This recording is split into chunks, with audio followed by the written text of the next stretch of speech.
It just got released. A 2002 essay by Osama bin Laden explains why he committed the 9/11 attacks and what it meant to him. And believe it or not, a lot of young people are jumping on the bandwagon supporting Osama bin Laden against America. Check it out.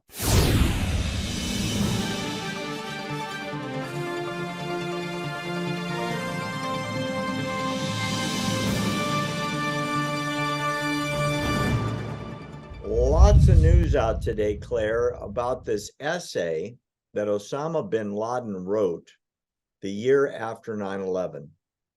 In it, he says, among other brilliant comments, Israel must be erased. He rails against the Jews, against U.S. policies, media, and economy, and explains how the destruction of 3,000 Americans and the change to the world forever was necessitated by U.S. policies and Israeli policies and the torment of the poor Palestinians, and on and on and on. And yet, all of the comments online are people going, oh, now I get why there was 9/11. This makes total sense. Everybody looks like they're 20, literally, and they're at a rally for progressives who hate America, who hate capitalism, who hate freedom, and who hate Jews. Yeah. All of them are kids, and all of them think Osama bin Laden was a martyr for the cause. Unbelievable, even though it's been banned by everybody. The video. Many of these foolish children, as you say, who are on social media, in particular TikTok, which does need to be banned, Chinese influence operation and data mining operation. Many of these children were not even born, if we can think about that, on 9/11 in September of 2001. And they know nothing about history. They know nothing about those who directed, conceived, and executed the attacks of 9/11, in particular the Iranian regime, as well as Al-Qaeda, Taliban, and yes, the Saudis too. But they also know nothing about Islam. And what Osama bin Laden, in this old screed of his, is talking about is pure Islamic doctrine.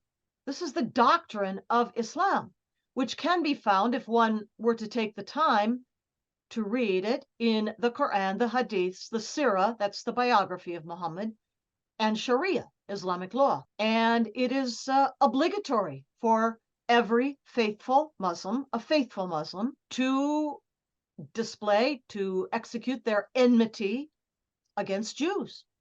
Why? Because that's what Muhammad did. And Muhammad in the Quran is called the Ansan al-Kamil, the perfect man, meaning he's the one to be emulated and copied in everything he did or said. But they don't know any of this because they don't do much homework of any kind. But I guess they don't need to, because all the graduation requirements are being lifted in any case. So and more than a couple of them, and I saw a bunch of these videos, act, look, talk, and I know this is an assumption, as if they were gay, which I don't have a problem with. But for them, I have a problem, because if they were gay and they went to Gaza and they declared themselves queers for Palestine, they would be queer, happy, and healthy for about 30 seconds before somebody grabbed them and threw them off a building for the crime of violating Sharia. Well, this is one of the 7 so-called hudud, crimes and punishments, which actually come directly from out of the Quran. And simply being homosexual, which is perfectly accepted in democratic, open Western societies like ours, is a death penalty crime, capital crime, under Islamic law. And yes, the punishment is stipulated as well for these hudud crimes. Some of the others include highway robbery and apostasy and a few others. But the punishment for simply being homosexual under Islamic law is to be either thrown off a tall building or crushed with a wall fallen on top of you. I've That's seen the law. building. That's law. They took me to show me the building that they Hamas preferred to throw the gays off of. It was high, but not high enough to kill you instantly. They wanted you to suffer, and they wanted a crowd to gather as an example of what happens for those that commit that horrendous crime against God. Yeah, they have no idea. Nope, none at all.